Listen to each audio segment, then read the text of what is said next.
Jó reggelt kívánok, jó reggelt Petra! Jó reggelt! Egy Szia! nagyon-nagyon röviden bemutatnálak, jó? Pálfalvi Petra, CSA szakértő, fenntarthatósági innovátor, több mint 10 éves projektmenedzseri tapasztalatokkal már vállalatoknak segít, hogy felelős társadalmi szerepvállalást legyen a cégük legnagyobb és legerősebb értéke. Petra, üdvözöllek! Te a Csok Alapítvány nevében beszélgetünk most, pontosabban te az alapítvány nevében vagy itt ma. Az előbb már beszélgettünk róla, hogy miért fontos a társadalmi felelősségvállalás, és amit ma szeretnénk kiemelni az, hogy a kis egyéni vállalkozóknál, kisvállalkozásoknál és középvállalkozásoknál mik azok a lépcsőfokok, hol tudná segíteni esetleg.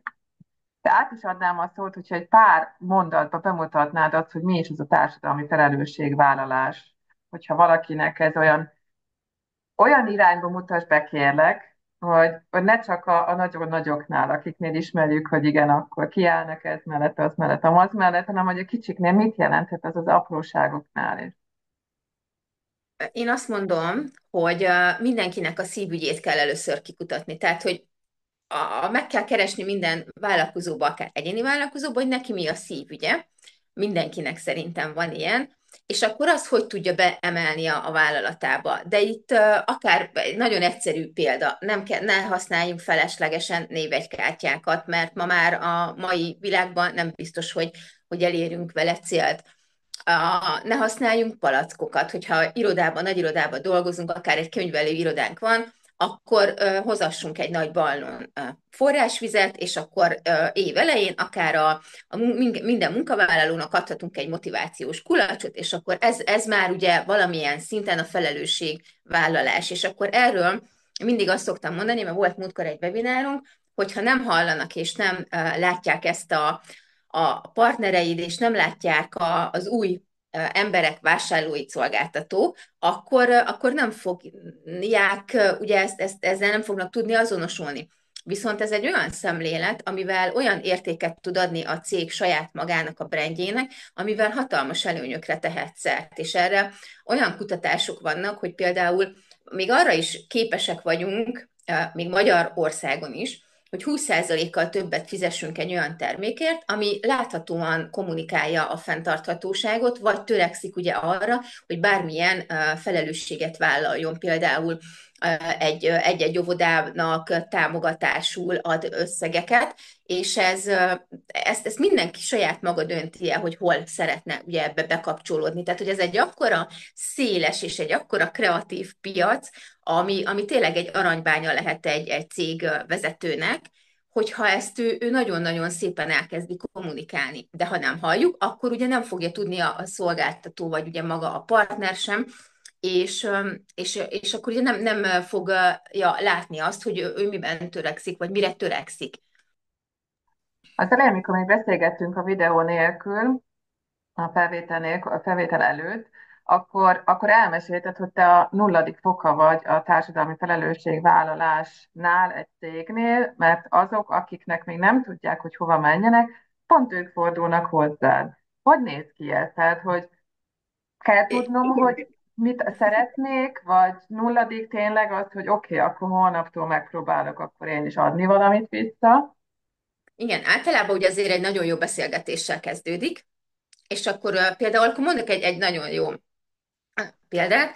A Győrben elkezdtünk ilyen kreatívan összegyűlni egy hónapba egyszer vállalkozó nőkkel, és TikTok meg Reels videókat forgatunk. Nagyon jó hangulata van, és ahol vagyunk, az egy Arany 36 villa, ugye az ő tulajdonosa az Eliza, és akkor ő is mondta, hogy hát jó, de hogy ő is valahogy bevonná. Ugye tart workshopokat, nagyon sok rétű az ő szolgáltatáscsoportja, és akkor ő hogy is tudná ezt így jobban kommunikálni. És akkor mondta, hogy hát, hogy ők nem használnak palackot, csapvíz van, amikor vannak különböző táborok, akkor összedolgozik egy természetvédelmi egyesülettel is, elmennek túrázni, ott ugye akkor kapnak a gyerekek egy képet arról, hogy miért kell a természetet védeni, óvni. És akkor mondtam, hogy Eliza, mondom, ez már az, és mondom, miért nem kommunikálod? És akkor elkezdtünk erről videókat gyártani, hogy na, akkor ő hogyan is része, vagy hogyan is szeretné ezt beépíteni a cége életébe, és most már ott tartunk, hogy képzeld el, hogy most saját kis missziót hozott létre a Természetvédelmi Egyesülettel, és aki egy bizonyos összeget adományoz, egy táblát szeretnék egy túraútvonalon kicserélni, és akkor azok ugye elmehetnek hozzá jogázni. És az Eliza, most volt egy adományátadásom, jött jogát tartani a bent lévő beteg gyerekeknek a szüleinek.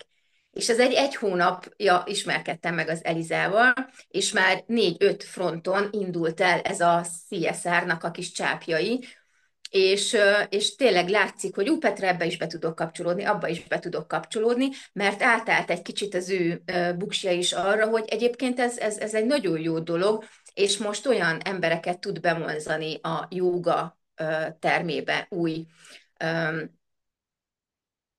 hogy szokták ezt mondani? Új Diszciplina. vásárlókat, tehát mondom, új vásárlókat tud úgymond bevonzani, mert ugye őt ismerik már, mint jóga oktató, viszont hogyha te teljesen mást kezdesz el kommunikálni, azért ezt te is tudod, hogy a mai világban annyira nehéz megfogni, tehát hogy görgetik, nézik, jóga, oké, szuper, viszont hogyha kitesz egy videót, hogy ő a kórháznak tartott a rászoruló gyerekeknek, a szüleinek egy nagyon kis cuki jóga oktatást, akkor lehet, hogy jobban fel fogod rá kapni a fejedet, és akkor látja azt a posztot, amiben lehet hozzá menni úgy jogázni, hogy közben támogatja a természetvédelmi táblát, és azt mondja, hogy tök jó, elmegyek az Elizához, és innentől kezdve lett egy új vásárlója, az algoritmus nagyon sokkal jobban tudta pörgetni, és akkor még sorolhatnám az előnyeit.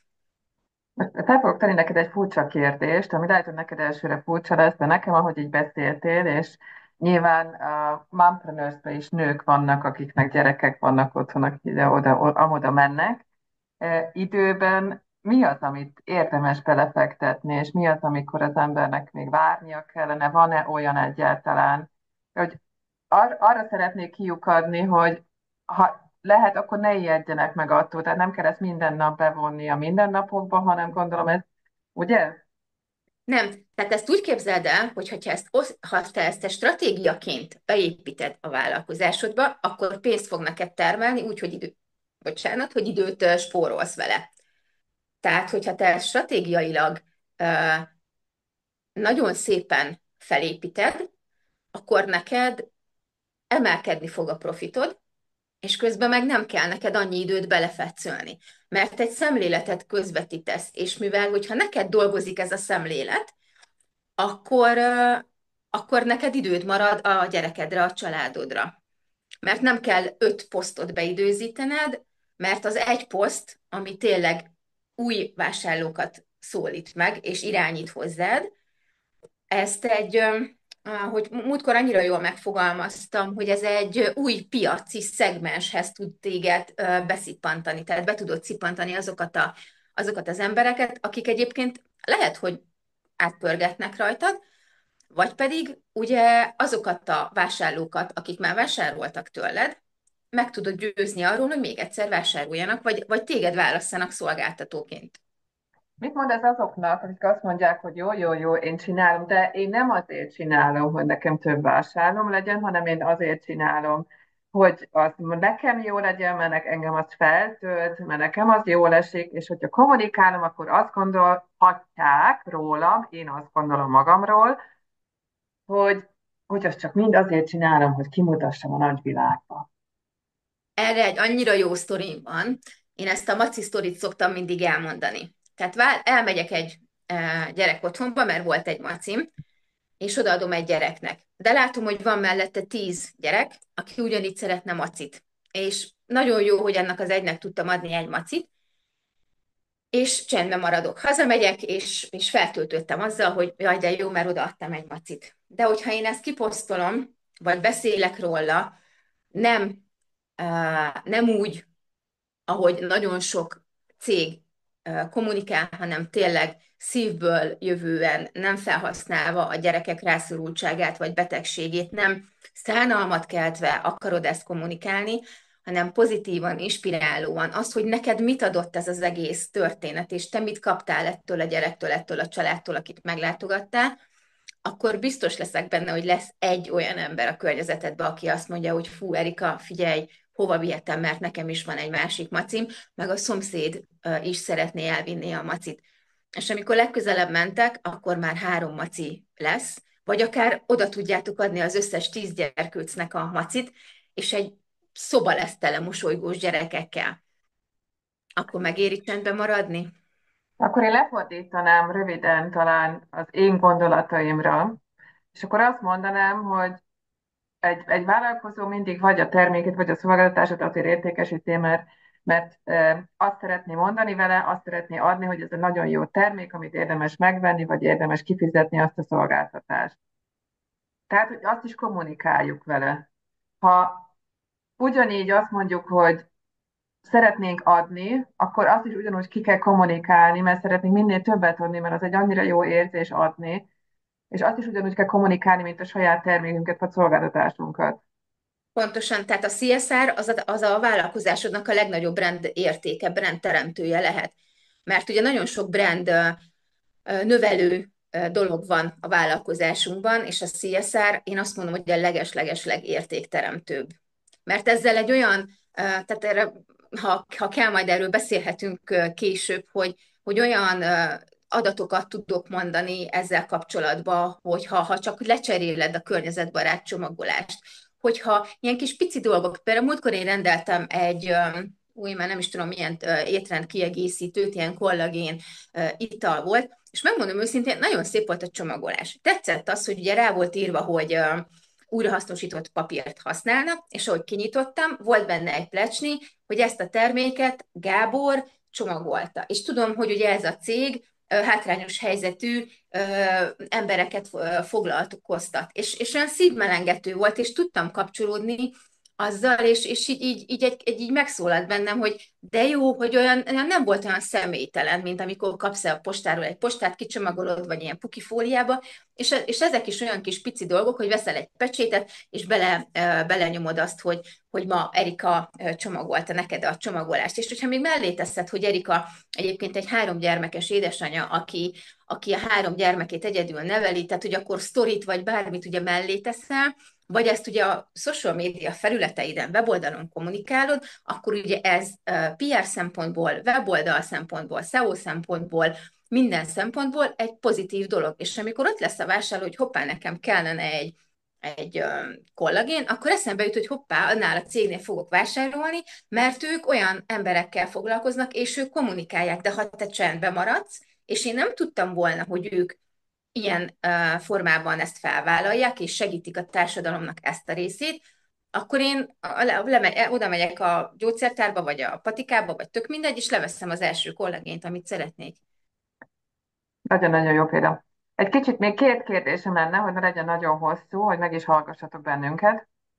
Az első kérdésem az arra vonatkozik, hogy ugye a Mompreneurs is egy közösség, és mindig abba azt mondom, hogy nem egyedül kell mindent megcsinálni. A társadalmi felelősségvállalás alapvetően ugye nem egyedül csinálod, mert valakihez csatlakozol, de a másik oldalon is úgy gondolnám, hogy többen is összefoghatnak, tehát nem kell nekem egy kis egyéni vállalkozóként azt mondom, hogy na hát úgyse fognak felfigyelni rám, hanem úgy, ahogy a győri közösség is nagyon szépen növekszik, és kapcsoljátok, nagyon jó példa erre például az, amit mondtál, hogy felvesztek videókat, hogy ott is lehet azért többen is, tehát nem kell, hogy én egyedül csináljam ezt, nem? Tehát összefoghatok, vagy mit mondanál te, mint szakért? Összefoghatok én mással, hogy De én ez nagyon szeretem az olyan kezdeményezéseket, amikor össze tudunk dolgozni. Tehát, hogy azért valljuk be, hogy édesanyaként rengeteg mindent cipelünk, viszünk egyedül, és mindenünk ki van azzal, hogy egyedül ott vagyunk. De amikor ha összefogsz, és azt mondod, hogy tök jó, mert én is csatlakoznék ehhez a kezdeményezéshez, vagy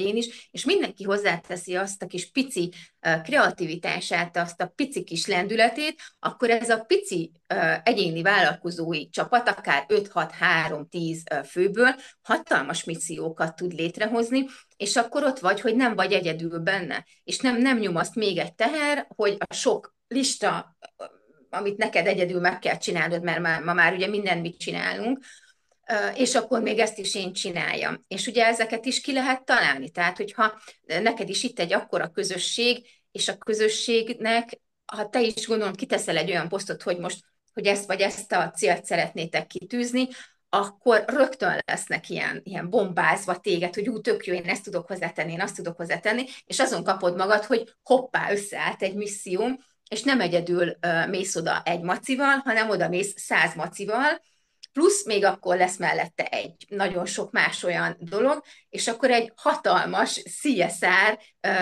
labda lesz a csapatodból, és akkor csak így nézed és figyelsz, hogy azt a mindenit. Az utolsó kérdésem meg arra vonatkozna, hogy most ugye Meszri elmondtál nagyon sok mindent, hogy ugye kezdetektől segített kitalálni. És aztán mondtad, hogy milyen eredményei jönnek. Meddig segíted a vállalatokat? Tehát, hogy a nulladik pont, amikor még nem tudja valaki, csak érzi, hogy szeretne valamit csinálni, akkor megkeres téged, és mi az a pont, amíg támogatsz egy vállalatot, vagy egy egyéni vállalkozót, vagy egy kisebb céget? Igazából én úgy szeretek együtt dolgozni, mert ha te is tudod valamit elmondasz, nem biztos, hogy azt a szemléletet tudják átvinni, és akkor erre is vannak különböző megoldások, és én úgy szoktam, hogy ha kidolgozunk egy egész éves együttműködést, azokban vannak programok, stratégiák, kommunikáció, PR, weboldal, mindent így összegyúrva, és minimum azért 2 hónap havonta azért egy ilyen meeting, egy ilyen ránézek a csapatra, mi hogy megy, mi működik, mi nem megy, milyen eredményeket értek el, és akkor ugye így, tehát hogy én nem fogom elengedni a kezüket. Azért, mert nagyon nagy a fluktuáció, ugye főleg a nagyvállalatoknál, de a középvállalatoknál is, és a CSR az, ami szerintem a legeslegutolsó dolog, amivel bárki is akar utána még foglalkozni, és amikor át kell adni egy új um, teljes cégnek a marketingjét, akkor lehet, hogy a CSR-t azt így a fiókba seprik. Úgyhogy igazából addig foglalkozok velük, amíg ugye szeretnék, de azért, amikor egy stratégiát, egy megállapodást megkötünk, akkor én abba bebiztosítom magam abba, hogy ez tényleg olyan eredményt érjen el, és én fogom a kezüket 2 havonta, 3 havonta. Ugye ez attól függ, hogy milyen rendezvényeket, milyen programokat tettünk bele az együttműködésbe. Tehát akkor te mindenbe tudsz segíteni, vagy a csapatod, aki melletted van, nem feltétlenül Igen, egyedül. igen. De akkor nem csak az elejé, és aztán nem tudjuk, hogy hova kell menni, hanem ti akkor ott vagytok, Pontosan. segítetek, amíg kellettek, addig ott vagytok, ha nem kellettek, akkor meg az ki fog alakulni, amikor eljön az a Igen, pont, gondolom, amikor valaki önállóan tudja folytatni persze. a tevékenységet. Ugye annyira változik a világ, akár napról napra, annyira trendek vannak, és én erről is értesítem a velem együtt dolgozókat, hogy figyeljetek, most van egy tök jó trend, vagy külföldön most ez nagyon, nagyon bejött. Nézd, a hasonló cégnek külföldön ez ilyen eredményt. Figyelj, az, ami benne volt, ezt próbáljuk meg átalakítani, húzzuk idebe, tegyük idebe, és akkor ugye így tudunk játszani azzal, hogy ne 10%-ot, hanem 15%-ot ugorjon az eredmény például. Hát az én érdeklődésemet azt felkeltetted, és az a lelkesítés, amivel beszélsz róla, az valami fantasztikus. Tehát én nagyon-nagyon-nagyon szépen köszönöm neked a beszélgetést. Bízom benne, hogy még tudunk erről beszélgetni, mert úgy látom, hogy még annyi minden lenne, amiről lehetne beszélni. Úgyhogy ha van érdeklődés, akkor nagyon szívesen folytatjuk, és hogyha van valami kérdés bárkinek, akkor valamelyik csatornán, ahol meg lesz osztva, nyugodtan írjátok a csatorna alá, vagy keressétek a Csak Alapítványt nála Petrát, és nagyon szívesen válaszolunk a következő videóban is. Nagyon-nagyon szépen köszönöm, Petra. Legyen Köszönöm, csodás hétvégén. köszönöm neked is. Szia, sziasztok!